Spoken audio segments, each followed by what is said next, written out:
Assalamu alaikum wa rahmatullahi wa barakatuh. Masu kallon da sauraron mu barkamu da yau, barkamu da sake kasance da kowa daidai wannan lokaci.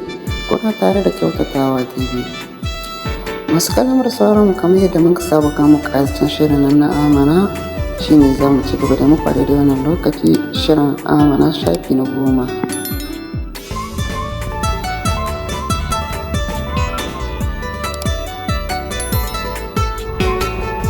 Malik ya yi dariya ya ce, ni ba abin da ya dame ni, kawai don ka tarar da ni mutum baya tunani, ai dan adam kowa yana tunani.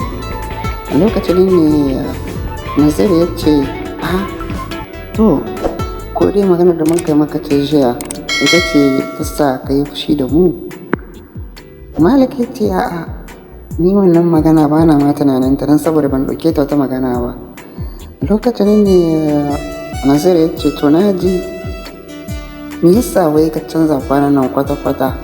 Ya ce, ai dole in canza, aure nake so mana. Lokacin ne Nazir ya yi dariya ya ce, kai yanzu kana son aure? Ya ce, ba na son aure, ni ba namiji ne ba, sosai ma nake son aure.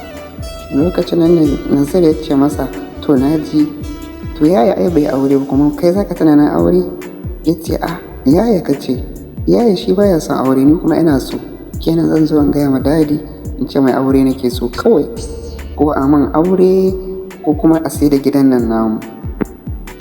Nazir ya yi dariya ya ce, kai amma wallahi Malik ka kawai zancen dariya, kawai in ba ma aure ba za a sai da gidanku, to kai an dade kada ma kai auren kuma ba za a sai da gidan ba. Lokacin Malik ya ce, wallahi ga yadda abba yake ji da ni, idan har ba a yi auren nan ba na ce a sayar da gidan nan za a sayar da shi. Sai Nazir ya ce, to ku zauna a ina? Ya ce, a tunaninka wannan gida ne kawai gare mu, muna da gidaje mana kai ka sani. Ya ce, to na ji masu gidaje. A ɓangaren kuma su Safirin, mahaifiyar Safirin ta yi wani mugun mafalkin da ya tayar da mata da hankali sosai, wanda gaskiya har ta yi tunanin ko ta fasa kwai. Mafalkin da ta yi ba wani ne ba, ta yi mafalkin Amana ɗauke da yuƙa za ta yanka ta. Kuma kowa ya muku labarin Amana da Safirin 'yan biyu ne, wato masu ce ita Hajiya. To kuma ta yi mahalkin ga 'yarta za ta kashe ta. Me dalilin mahalkin 'yarta za ta kashe ta? Dalilin da 'yarta za ta kashe ta saboda ta bayar da ita ga wata uwa wadda ba ta taba ce tun tana jinjira. Wato an kai mi aka yi furfure aka amso namiji shine Sabir, wato Sabir shine ɗanɗan su Malam, ita kuma Amana da Sabirin 'yan biyu ne, ita ce wasu Hajiya.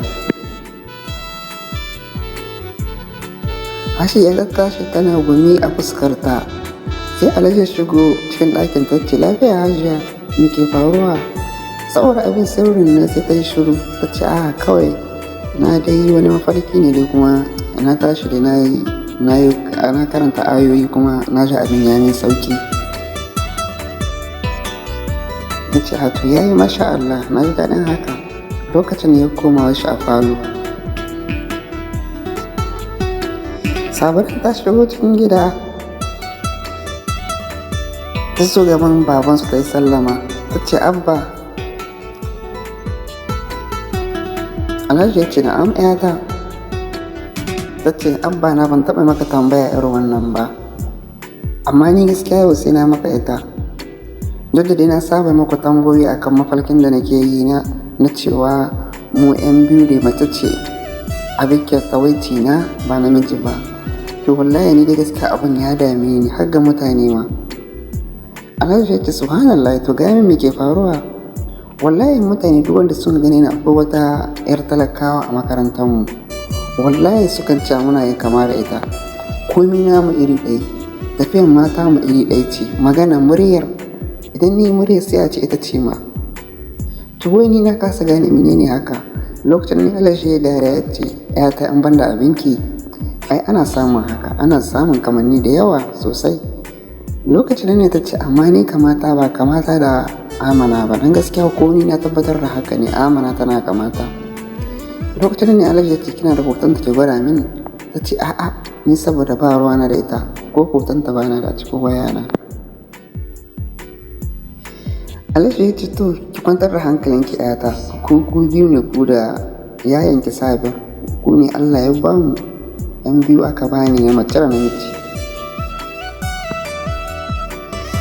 Lokacin ne ta yi dariya ta ce na gode abba, ta ta shirya cikin ɗaki.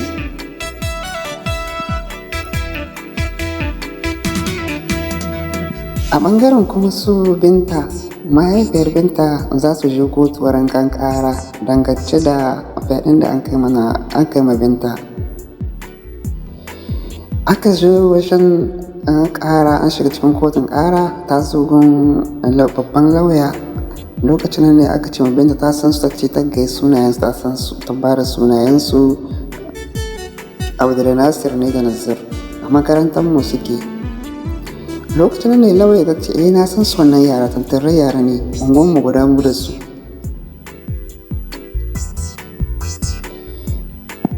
A lokacin ne aka ce to sai an haɗu a kotu, sai an zo ga ke ga su, a ji miye gaskiyar lamarin.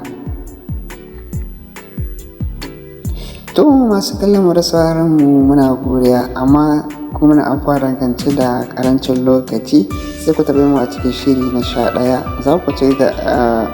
Za ku saurari ci gaban shirin insha Allah.